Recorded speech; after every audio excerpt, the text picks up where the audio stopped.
Hi friends, आपका हमारा YouTube channel CSF mentors पे स्वागत है। इस वीडियो में हम लोग 1000 इंपॉर्टेंट मैथ का पार्ट 9 देखने वाले हैं और पार्ट 9 जो है आपका स्टार्ट हो रहा है कंपाउंड इंटरेस्ट से।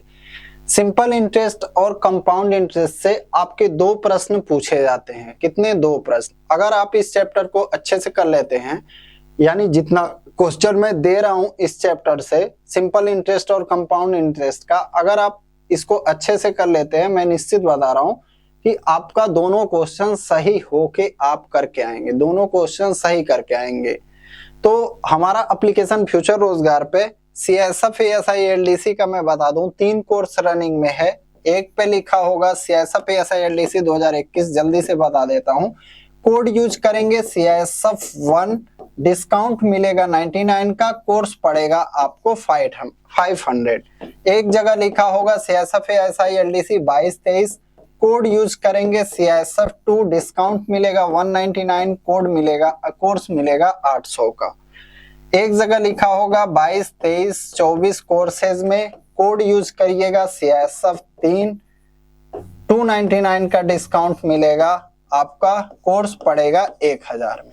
ये 2 अटेम्प्ट कवर होगा, ये 3 अटेम्प्ट कवर होगा। ठीक है, स्टार्ट करते हैं फ्रेंड्स। आपका पहला क्वेश्चन, तो अभी तक आप नहीं जुड़े हैं तो वीडियो के डिस्क्रिप्शन में लिंक मिल जाएगा। ठीक है, डाउट है तो यूट्यूब पे फॉलो करते रहिए, जब लगे आपको हाँ जुड़ना चाहिए तब आप जुड़िए। ठीक है, कह रहा है 250 रुपए की राशि पहले वर्ष में 4% और दूसरे वर्ष में 8% की चक्रवृद्धि ब्याज पर कितनी हो जाएगी? What amount will 250 amount to at compound interest of 4% in the first year and 8% in the second year? तो देखिए यहाँ पे हम क्या देखने वाले हैं, कंपाउंड इंटरेस्ट। कंपाउंड इंटरेस्ट में क्या होता है, जैसे मान लीजिए मैंने एक दोस्त से 1000 रुपए उधार लिया 10% के हिसाब से। कितना? 10% के हिसाब से। कितने वर्ष के लिए? 3 वर्ष के लिए। तो पहले वर्ष में क्या होगा, पहला वर्ष में इंटरेस्ट जो आएगा 1000 का 10%, 100 रुपए। अब जब सेकेंड ईयर स्टार्ट होगा, सेकेंड ईयर प्रारंभ होगा, तो ये जो ब्याज था इस मूलधन में जुड़ जाएगा और अब हमारा दूसरे वर्ष के लिए मूलधन हो जाएगा 1100। कितना? 1100। इस 1100 का 10% कितना होगा? इसका 10% 110। तो आप देख रहे हैं पहले वर्ष में ब्याज 100 है, दूसरे वर्ष में ब्याज बढ़ गया। अब तीसरे वर्ष में क्या होगा, 110 इसमें फिर मूलधन में जुड़ जाएगा थर्ड ईयर में, थर्ड ईयर के प्रारंभ में। तो 1100 में 110 जुड़ेगा, कितना हो जाएगा? 1210। और 1200 का 10% कितना हो जाएगा? 121। हमें ब्याज कितना कितना मिला? 121, 10, 110 और 100, यानी हमें कुल कितना ब्याज मिला? 331 रुपए। क्या? 331 रुपए। यानी हमारा धन कितना हो जाएगा? 1000 से बढ़ के 1331 हो जाएगा। लेकिन अगर यही सिंपल इंटरेस्ट होता तो हर साल ब्याज बराबर मिलता, 100 रुपए, 100 रुपए, 100 रुपए, तब ब्याज कितना होता? 300। तो कंपाउंड इंटरेस्ट में और सिंपल इंटरेस्ट में यही फर्क है। सिंपल इंटरेस्ट में ब्याज आपका जुड़ता नहीं है, कंपाउंड इंटरेस्ट में जुड़ते जाता है, जुड़ते जाता है, जुड़ते जाता है। तो स्टार्ट किया जाए पहला क्वेश्चन से। पहला क्वेश्चन है 250 रुपए की राशि पहले वर्ष में 4% और दूसरे वर्ष में 8% की चक्रवृद्धि ब्याज पर कितनी हो जाएगी? तो देखिए, जैसे मान लीजिए कोई वस्तु रहता था तो हम सेल करते थे, मान लीजिए एक बार 4% प्रॉफिट हुआ, फिर 8% प्रॉफिट हुआ, तो उस तरीके से और एक तरीका और कर सकते हैं। देखिए कैसे, 250 गुणे 4% मान लीजिए आपका बढ़ा पहले वर्ष में, यानी कि 4% प्रॉफिट। 104/100 को क्या लिख सकते हैं हम? 26/25। ये क्या है? 8% बढ़ा, यानी कि 108/100, 27/25। 25 से कट करेंगे 10 बार, 5 से कट करेंगे 2 बार और ये 5 बार। 27 से 2 में गुणा करेंगे क्या आ जाएगा, 54 गुणे 26 और बटे 5। 26 का 4 में गुणा करेंगे 104, 104 को 4 लिखेंगे, 10 बचा। 26 बचे 130 और 10 140 और बटे क्या है हमारा 5। अब क्या कर सकते हैं, 5 से भाग देंगे इसमें, तो 5 दूनी 10, 5/40 भाग नहीं जाएगा 0, फिर 5/40 दशमलव लगा के हमारा आंसर क्या आ जाएगा 280.8। ये तो था एक तरीका, ये आसान तरीका भी था। कुछ तरीके कहीं पे आसान होते हैं, कुछ तरीके कहीं पे, जानना आपको सभी चाहिए। मान लो जैसे हम एक क्वेश्चन नहीं देखते थे कि आयत का लंबाई 4% बढ़ गया, चौड़ाई 8% बढ़ गया तो क्या होगा क्षेत्रफल, तो उसी तरह से ये 4% पहले वर्ष, फिर 8% बढ़ा, प्लस और प्लस प्लस, मोटर बंद कर देना, +4 और +8 कितना हो जाएगा, सॉरी प्लस और प्लस का गुणा प्लस, 4 गुणे 8 और बटे 100, तो ये कितना हो जाएगा 8 और 4 12 और प्लस 4/32/100। इसको हम क्या लिख सकते हैं, 32/100 को 0.32, एक के आगे 2 जीरो, तो अगर हमें 100 हटाना है तो इसको हम क्या लिख सकते हैं 0.32, यानी इतने की वृद्धि होगी 2 साल में, इतना परसेंट क्या होगा इंक्रीज करेगा, यानी कि वृद्धि होगा, कितना 12.32%।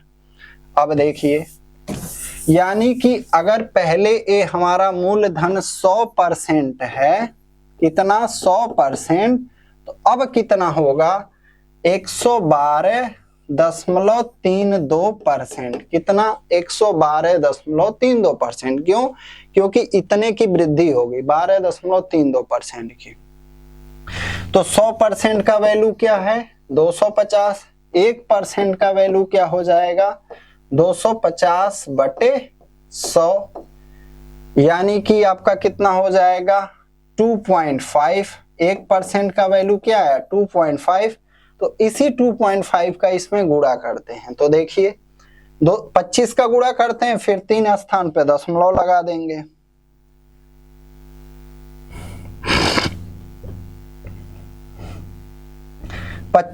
पच्चीस दूनी 50 को 0, 5 बचा। 25 × 75 5, 80 को 0, 8 बचा। 25 दूनी 100 और 8, 8 लिख दिए, 10 बचा। 25 × 25 और 10, 35 को 5, 3 बचा। 25 × 25 और 3, 28, थोड़ा ज्यादा आ गया, कहीं गलती हुआ है। 25 × 75 5, 80 को 0, 8, 25 दूनी 50, 1 मिनट, 25 दूनी 50 को 0, 5, 25 × 75 5, 80 को 0, 8, 25 दूनी 50 और 8, 58 को 8, 5 बचा। 25 × 25 5, 30 को 0, 3 बचा। 25 × 25 3, 28, सब सही है। यहाँ 2 स्थान पे था और ये 2.5, यहाँ पे दशमलव कितना है 1 स्थान पे, तो 2 स्थान ए, 1 स्थान ए, 3 स्थान पे दशमलव लगा देंगे, तो हमारा क्या आ जाएगा 280.8, कितना आ जाएगा 280.8 हमारा आंसर हो जाएगा।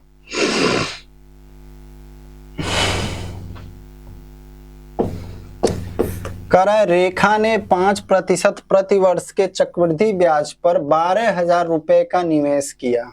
n वर्षों के बाद उसे 13,230 रुपए मिले। n का मान ज्ञात करें।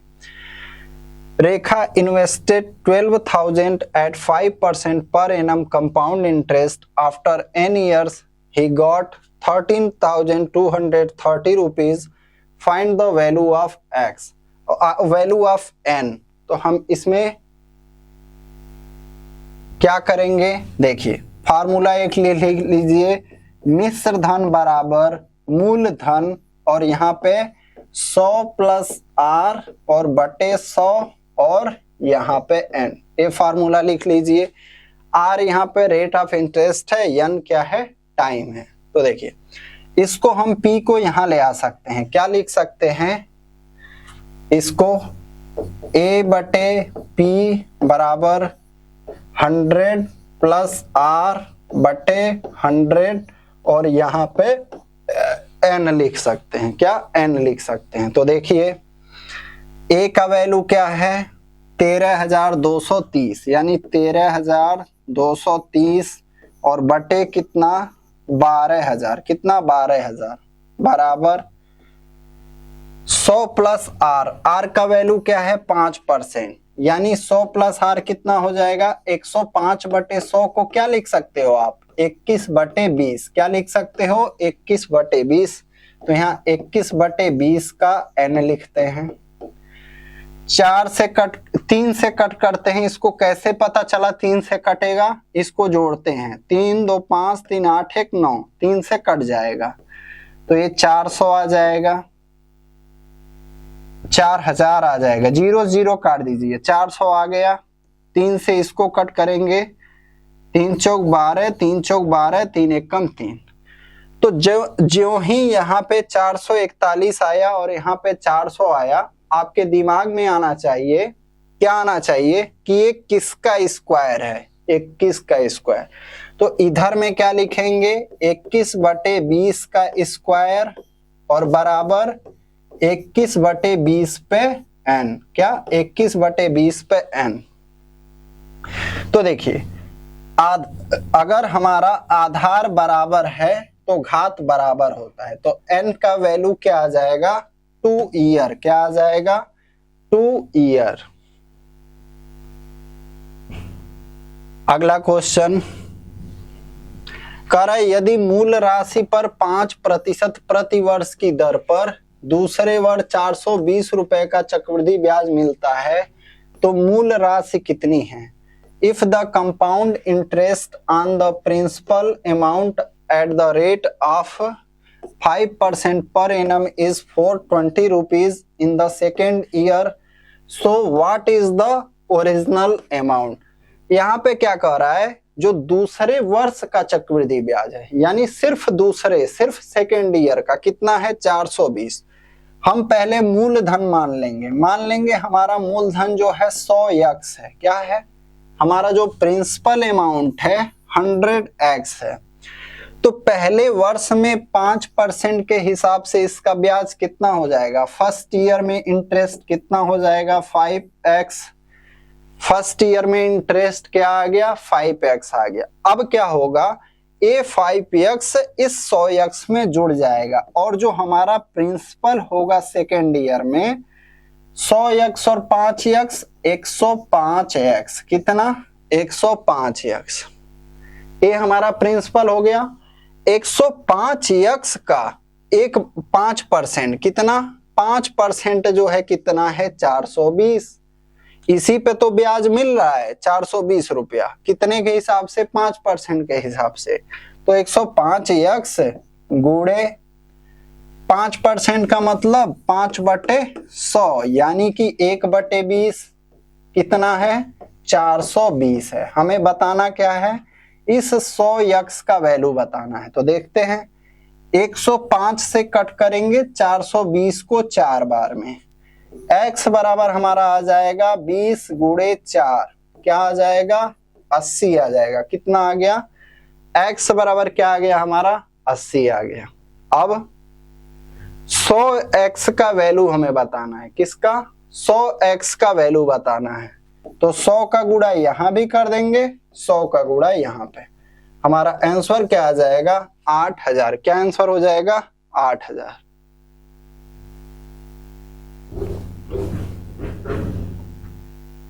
अगला क्वेश्चन, वह राशि बताइए जो 2 वर्ष बाद 10% की चक्रवृद्धि ब्याज दर पर 2420 हो जाए। Find the amount which amounts to 2420 after 2 years at 10% compound interest. तो देखिए हम मान लेते हैं कि हमारा जो है कितना है 100x है, कितना 100x है। अब कह रहा है 10% के हिसाब से कितना हो जाए 2420। तो इसको 2 बार हम करेंगे। कितना बार है 2 वर्ष है तो 2 बार करेंगे। 10% के हिसाब से 110/100 यानी 11/10 गुणे 11/10 बराबर है कितना हो जाएगा 2420। कितना हो जाएगा 2420 हो जाएगा। देखो 0 से 0 कट गया, 0 से 0 कट गया।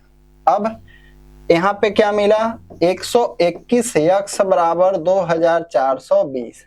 121 से कट करेंगे 2 बार और ये 0।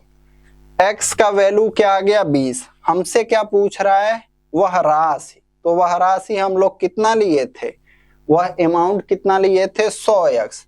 तो x का वैल्यू 20 तो 100x का वैल्यू 100 का गुणा इधर भी और 100 का गुणा इधर भी। हमारा आंसर क्या आ जाएगा 2000। कितना आ जाएगा 2000। अगला क्वेश्चन करे कुछ धनराशि वार्षिक चक्रवृद्धि की दर से 5% चक्रवृद्धि ब्याज देकर प्रति 17,640 की 2 किस्त में चुकाई जाती है। उधार ली गई राशि कितनी थी। Sum of money is repaid in 2 annual installments of rupees 17,640 each at 5% compound interest compounded annually. What was the amount borrowed?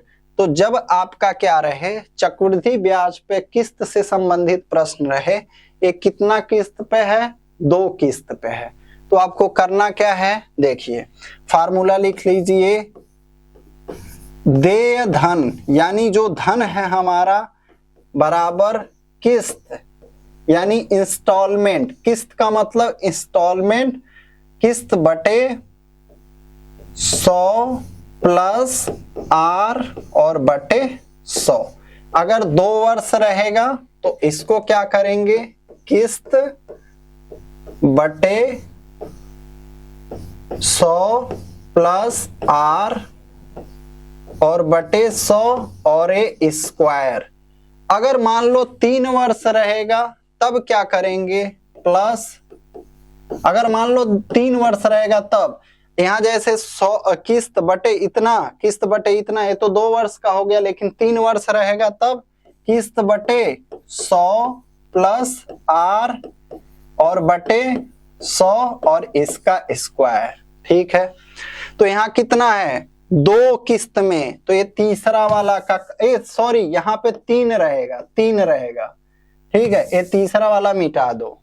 अब क्या है 2 वार्षिक किस्त है तो हम लिखते हैं 17,640 बटे 100 प्लस आर का मतलब क्या होगा 100 प्लस 5 बटे 100 यानी 21 आएगा यहाँ और 20 चला जाएगा ऊपर।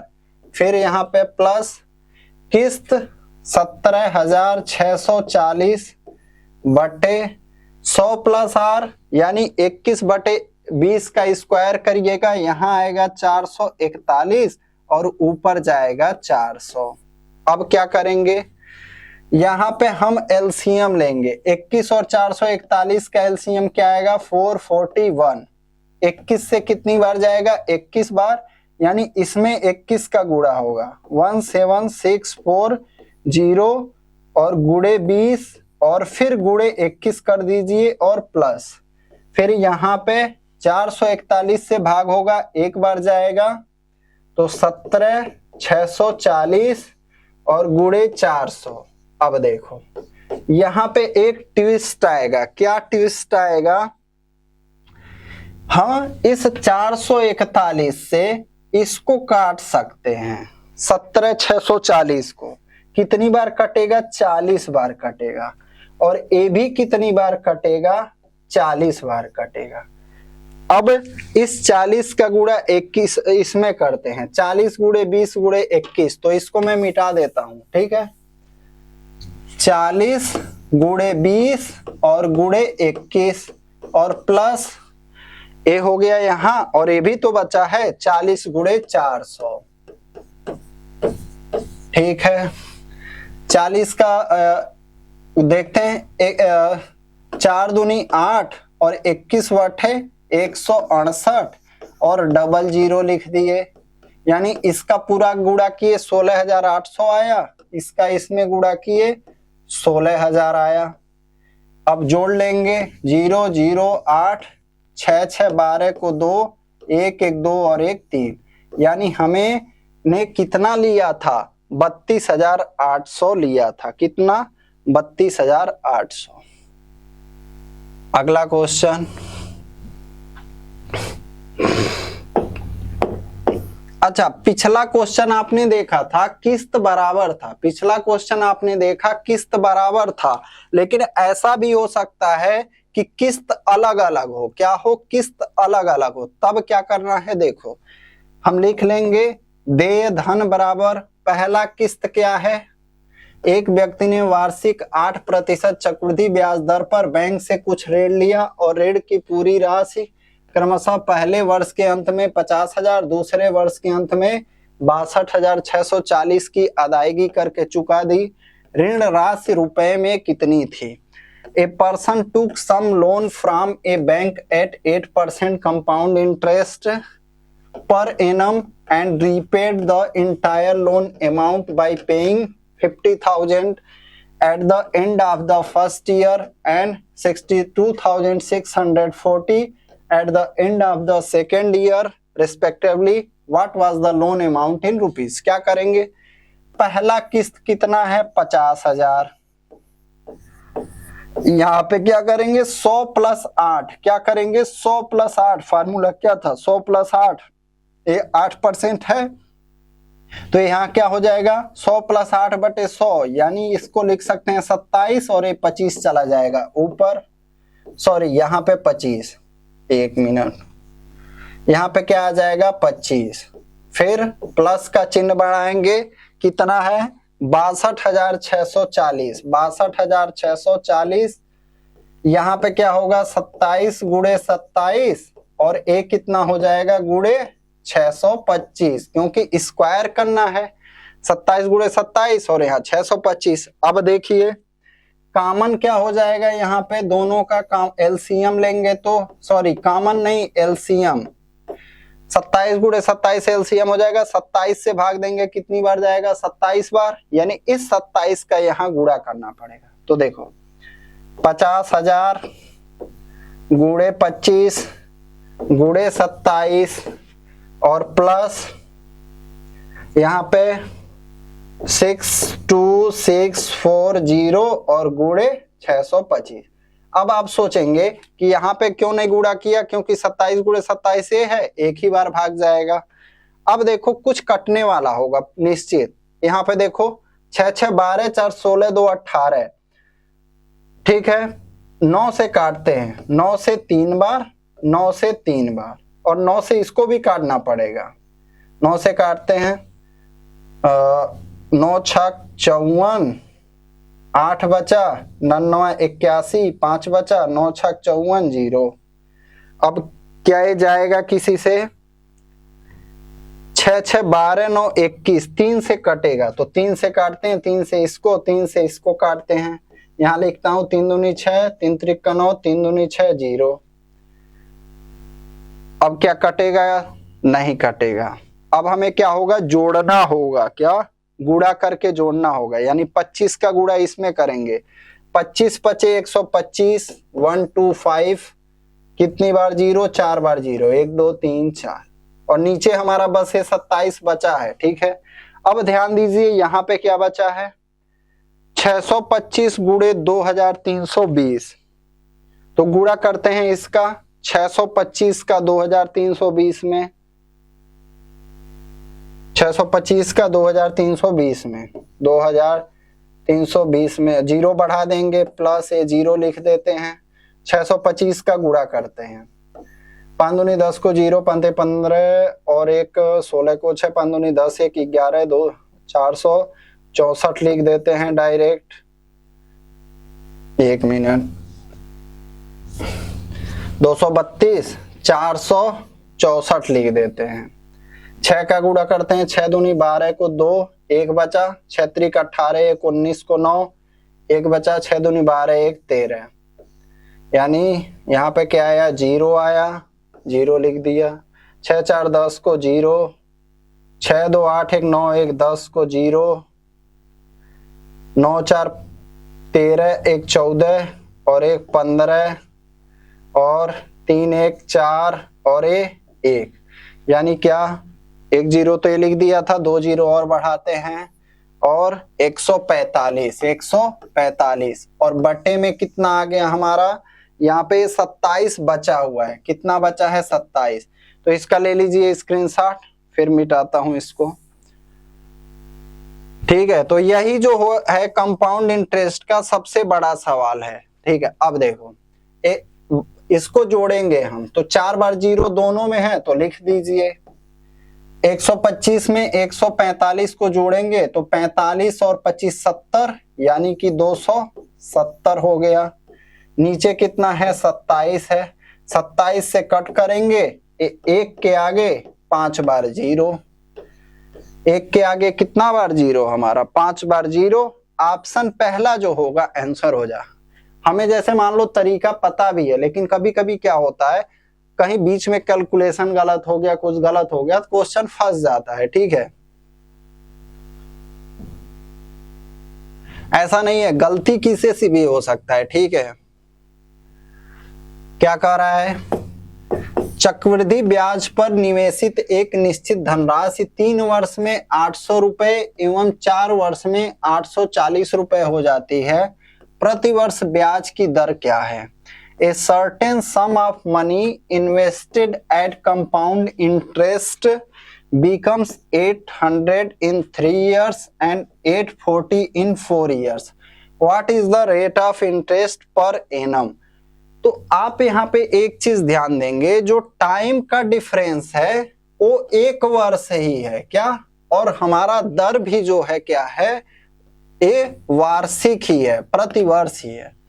मतलब ये तीसरे वर्ष में जो है, यानी जब चौथे वर्ष का प्रारंभ हुआ तो ये कितना था मूलधन, 800, और जब चौथे वर्ष का समाप्ति हो गया तब हमारा मिश्र धन कितना था, 840।